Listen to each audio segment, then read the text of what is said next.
Hey everybody, it's Matthew Rathbun at Coldwell Banker Elite, and today is December 15th, 2018. And just yesterday I got from the Forms Committee the update of all the forms for January 2019. And, well, here we go.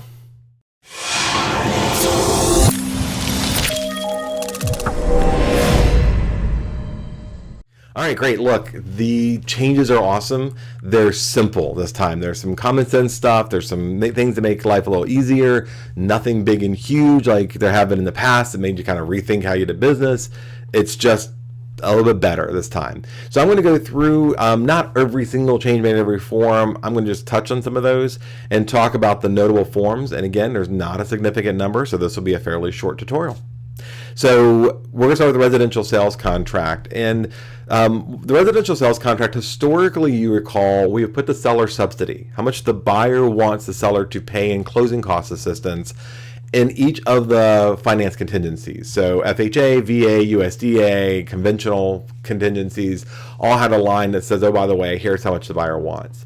The committee decided to move that to page 1, which makes it a whole lot cleaner and easier. And notice in the print it actually says subject to applicable finance addendum, if any.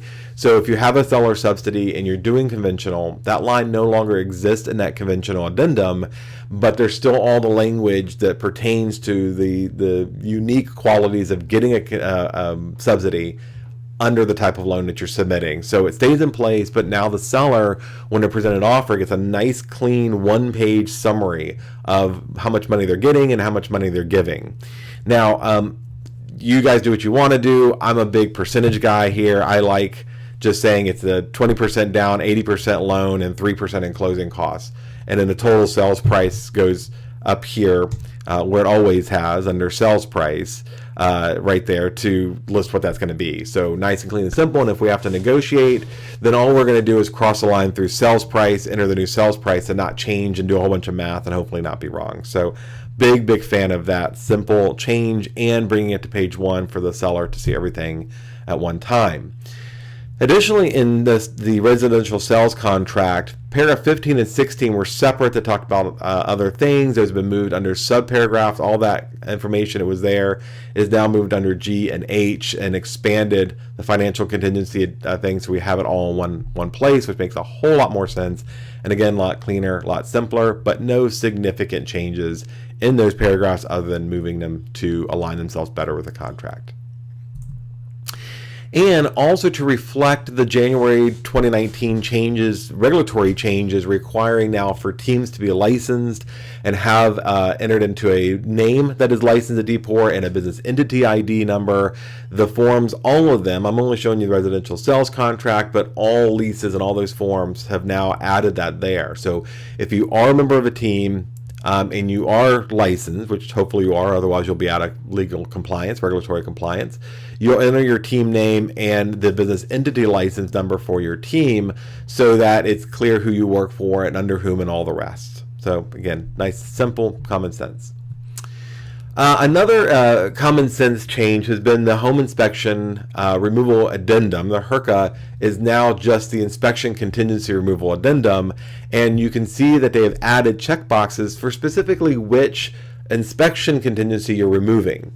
So if you have the home inspection and that's all you're dealing with right now, you click home inspection and check the box and then write out all the agreements and negotiations and all you're going to do there, making this say addendum 1. If you are just really fancy and you can do both home inspection and radon at the same time, you can click home inspection and radon. Normally, my experience has been that well and septic, and other contingencies typically are not examined or released until after home inspection and radon. Those two tend to be married up because they're in the same form and done at the same time. So if that's the case, you would do an addendum 2 to release the private well and septic, the septic, and any other contingencies. Now, remember, those contingencies have expiration dates. The fact that you don't send over the removal doesn't mean they still don't expire. That hasn't changed. So do be careful in that area about which one. Don't assume because you haven't released it, it just continues to closing. That's not the case.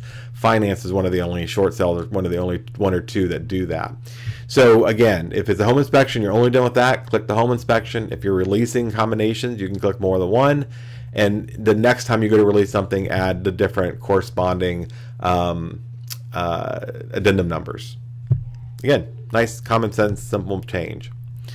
All right, under the seller post-settlement occupancy agreement. So historically, your seller is ready to go to closing, but it's going to stay back in the house for days or weeks for whatever reason, and the buyer is permitting them to do that. We've had an exchange. How much money is it going to cost? What's covered in that, and how does that work? And it wasn't quite as clear or as nice as it needed to be, and it always rose, questions would rise, not always, but a lot of time about how much am I actually supposed to pay. They have changed paragraph 1 in the seller's post-settlement agreement to say, is it simply by day? If it's by day and there's a fixed dollar amount, which is what I like to use and nice and simple and clean, you enter that dollar amount here and check this box. If, however, it is a flat fee, then you'll just use this box and click here. Or if it is, you're paying a portion of the buyer's mortgage, that all those calculations and how that works is entered right here, and then you come up and figure out what that's going to be. Click the button, and that you're just going to reflect whatever is listed as the buyer's mortgage payment. That's a little bit more complicated. Not a big fan of that, but it's there for those who want to use it. Me, I'm more of a per day kind of guy with an incentive to get out so I can buy my house. Also, just a reminder, there's a clause here that says this is not subject to the VRLTA, the Virginia Landlord Tenant Act. This is simply an extension of the contract that we're using. That means there's a lot less demand on both the tenant and landlord in this case because they're not acting as such. It's simply part of the contract agreement. So again, nice, clean, and simple. I like that a lot. Also, because of some of the changes in Virginia law that are requiring in your common law leases most of the same components of a VRLTA lease, we're just seeing the committee nix the lease, common law lease. That's just coming out, and you won't have it. It won't cause confusion, especially for those agents who don't do a lot of rentals or who just really don't pay much attention or know the difference. I've seen a lot of agents use the common law lease when it's really never been the appropriate lease for most of what we do, and it doesn't really serve your landlords well. So now this one is just out. They're not using that anymore. Also, the purchasers or buyers estimated cost settlement statement, that's going away too. There is in Bright MLS, there is a app you can use to do estimated costs for your clients now. We used to have another system that I really liked. That's going away. So Bright MLS has introduced another one if you want to use that for your estimated cost sheet. But really, your lender is doing a good, what used to be a good faith estimate or estimated cost sheet. The settlement company will be sending over numbers. So this is really for that buyer who wants to know what's going on before they make the offer to make sure their numbers line up. Just go use the Bright MLS form for now. That's coming out. The seller's estimated cost sheet, they've tweaked it a little bit to reflect some of the other expenses and costs. It's not significant enough for me to even put a slide up here. It's staying, again, a couple tweaks and added numbers.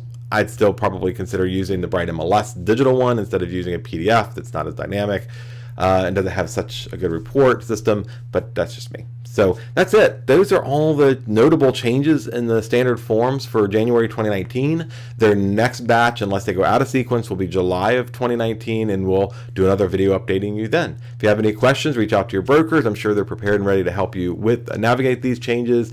But again, they're pretty straightforward, basic, common sense things. Not a lot of business practice changes this round. So that's it. Thanks so much for watching.